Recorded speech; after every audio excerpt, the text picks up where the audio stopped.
On March 18th, 1985, Hall of Famers Willie Mays and Mickey Mantle, two of the greatest baseball players who became icons and legends, became part of a scandal where they were banned from Major League Baseball for years till the new commissioner finally reinstated them, giving baseball back two of its greatest players that were sorely missed. Today we're going to talk about what all happened that caused these two legends to be banned from baseball and what brought them back.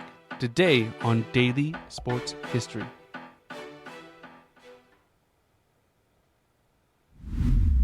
Welcome to Daily Sports History. I'm Ethan Reese, your guide, as you daily learn more about sports history, increasing your sports knowledge.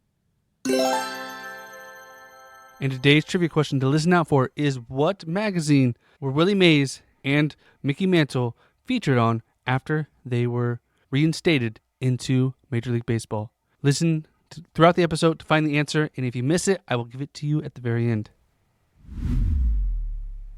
Before we dive into what happened, let's see, how did these two players get here? Willie Mays, known as the Say Hey Kid, debuted in baseball for the New York Giants in 1951 at just 20 years old. And after fighting in Korea, he would go on to win an NL MVP, having a 335 batting average and 41 home runs, and would lead the Giants to victory that same year, where in that year he just was immortalized by the catch where he caught the ball in deep center field over his shoulder. His career accomplishments go way beyond that. He was an all-star 24 times, as well as being a two-time MVP, had 660 home runs during his career and over 3,000 hits, having a career batting average over 300, and also having 12 Gold Gloves. A surefire Hall of Famer, he was a black superstar. And also in 1951, Mickey Mantle was signed by the New York Yankees and was handpicked to be Joe DiMaggio's successor in center field. Despite playing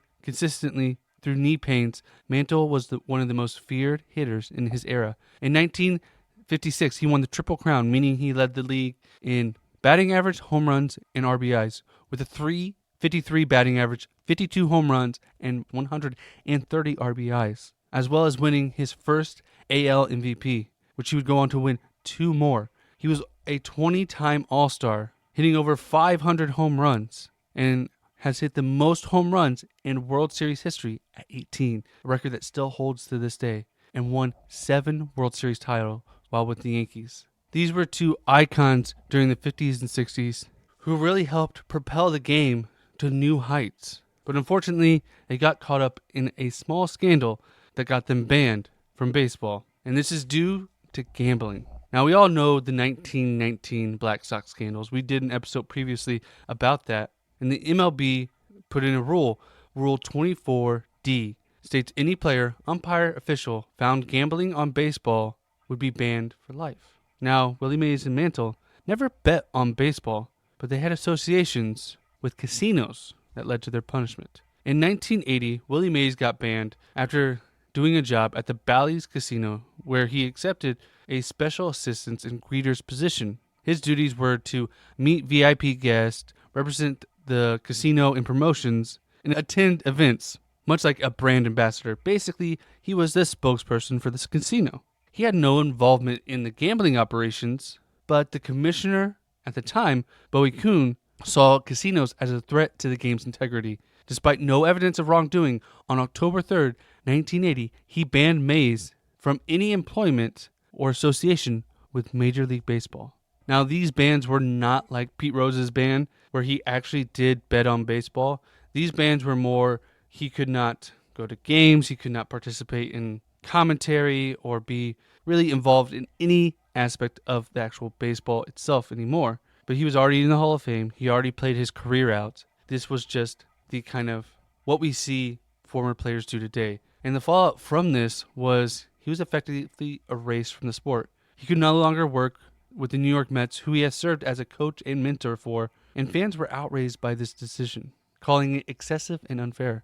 Then in 1983, even after Mays did this, Mickey Mantle suffered a similar fate when he accepted a similar greeter promotional role for the Cal Ridge Hotel and Casino in Atlantic City. Just like Mays, he had no involvement in gambling at all. He was just a spokesperson for the casino. But Bowie Kuhn decided on February 8th, 1983, that Mantle's employment with the casino violated MLB's policy and banned him from all Major League Baseball activities, just like Mays. Mantle was shocked. He knew he wasn't doing anything wrong, and despite knowing what happened to Mays, he didn't think there was any issue. And the problem was a double standard in baseball. They had been fighting gambling ties for years. Not only the 1919 Black Sox scandals, but there was stuff popping up here and there. And Bowie Kuhn, the commissioner, was known as a rigid and sometimes have controversial decisions. And many critics pointed out that he overlooked other gambling-related associations,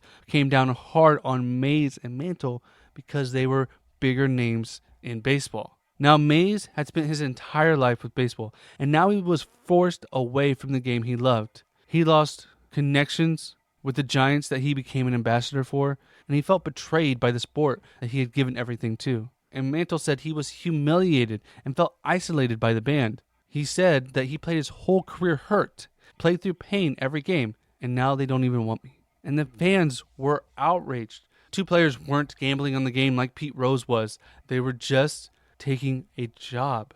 But in 1984, there was hope when Pete Ueberroth took over as commissioner in 1984, bringing a fresh vision to the league.